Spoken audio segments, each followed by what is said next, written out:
Mourning the dead is a universal human experience that transcends time and cultures. It serves as a means of honoring the departed, reaffirming social bonds, and navigating the complexities of human grief. In the Victorian era, mourning rituals reached new heights of complexity and symbolism. Various etiquette books of the time outlined strict guidelines for mourning, dictating everything from attire and social appearance to behavior, especially for mourning women. Memorial jewelry, mourning clothing, and the mourner's absence from social gatherings all symbolized grief and were often viewed as a measure of love for the deceased. Yet even with this rigid framework, mourning customs varied, especially for reasons based on socioeconomic factors. Obtaining new clothing was much more expensive before the widespread mass manufacturing of clothing we have now, so people of the lower classes altered existing garments where they could, purchasing only the essentials. The Victorian obsession with social mourning rituals was intricately tied to ideals of class, status, and wealth. These rules were not just about adhering to traditions and honoring the dead. They served as mechanisms for the upper class to distinguish themselves from the lower echelons of society. Adhering to customs of mourning attire showed not only the wearer's ability to afford an entirely new wardrobe, but also their knowledge about how polite society behaved. The Edwardian period witnessed a gradual relaxation of mourning customs, particularly in the aftermath of World War I, when massive casualties made strict mourning customs impractical and unsustainable. Decisions on mourning attire were largely left up to the individual. As societal structures shifted, so too did attitudes towards mourning, marking the beginning of a new era in commemorative practices. Today, elements of Victorian and Edwardian mourning customs are largely obsolete, but some remnants of historical customs remain. Perhaps the closest thing we have today is the British royal family's mourning attire. Much like in the Edwardian and Victorian periods, close attention is paid to how members of the royal family interpret dress codes. After the death of her father, Queen Elizabeth II, Princess Margaret, and their mother all donned these opaque black veils that were remarkably similar to those from the 1860s. For my final project, I've created and designed a circa 1905 Edwardian half-mourning dress made from black cotton voile and mauve taffeta. Mourning etiquette books from the late Victorian and early Edwardian periods suggest against the use of light summer fabrics such as cotton and net, but I will absolutely not be wearing silk and wool in Southern Californian heat.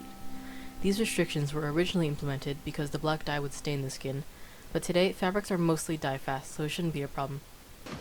The first stage of mourning, or deep mourning, would have been observed during the death of a spouse or immediate family member. Women were expected to wear all black clothing made from a crinkly matte fabric called crepe, which could be made from silk, wool, or a combination of both. It was treated with toxic chemicals such as arsenic, which was known at the time to cause skin lesions, headaches, and other skin conditions, especially in the crepe veils worn by women. Conforming to mourning attire could get quite expensive, as women would basically need to purchase an entirely new wardrobe. It was also considered bad luck to keep mourning clothing after the period was up, so ladies were encouraged to throw out clothing after each death, although not everyone complied. Men wore black suits with the addition of a crepe band around the hat and a pair of black gloves. The length of time in which the mourner spent in deep mourning varied by relation. For widows, it was a minimum of 1 year. For men who lost their wives, it could last up to 6 months, sometimes even shorter, as men were encouraged to remarry quickly. During this time, mourners could not attend social gatherings for the fear of scandal, as it could be assumed that they weren't all that broken up about their loved one's death. The next stage was called second mourning.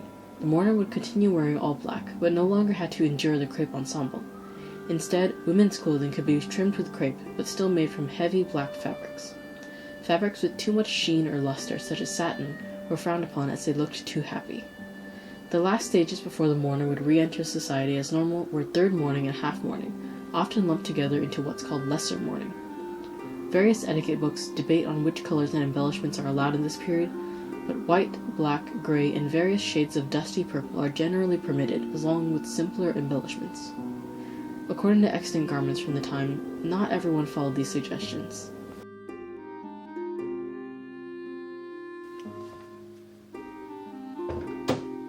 I constructed this ensemble as it would have been in the Edwardian period. My 2 antique sewing machines were made in 1911 and are not powered by electricity. The fabrics and thread I used were made of natural fibers, since synthetic fibers like polyester and rayon were not widely used until about 25 years later.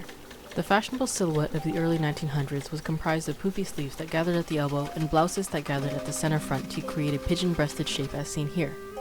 Skirts were slimmer around the hips while still being full at the center back and hem.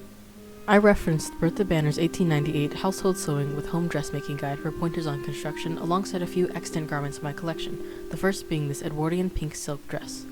Some of the stitching lines are uneven and it's been patched up, so it was probably homemade. It would have likely been worn by a younger middle-class woman.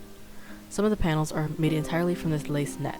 Although the dress is thin, you wouldn't have seen anything scandalous because she would have been wearing a few layers of undergarments. There's quite a bit of dense gathering towards the front of it, which will give that puffy pigeon-breasted shape.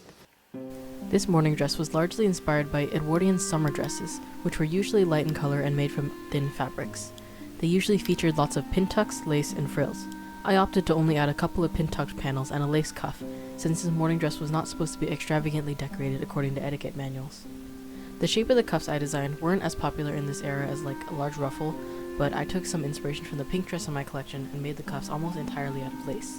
Skirts in this era were often pleated or gathered at the center back to add volume and create the illusion of a bigger butt. I decided to pleat the back of the skirt because the fabric I'm using is pretty thin. These pleats will help conceal the two seams at the back and the fastening at the waistband.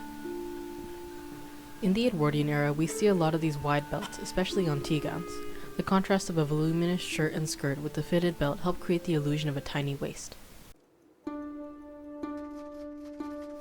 To achieve the correct silhouette in historical clothing, one must acquire the correct undergarments. Today, we don't wear very many layers underneath our clothing because we have the technology to wash the outer layers often and easily.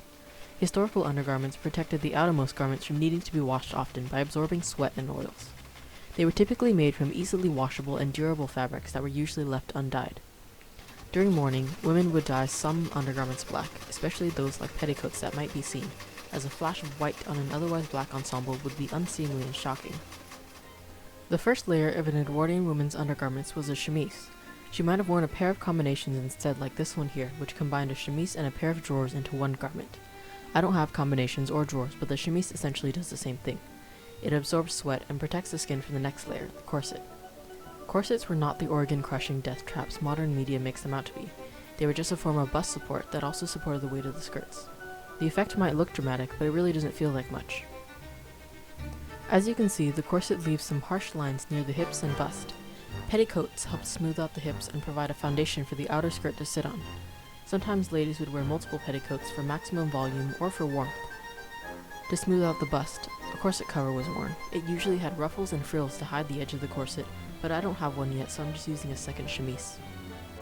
This dress would have been a daytime look and was worn with a pair of black gloves, a hat, and perhaps a parasol. The construction of this outfit took me approximately 45 hours, without the use of any modern electric sewing conveniences. This project helped provide insight into the mourning customs of the Edwardian period and gave me an excuse to make a new dress.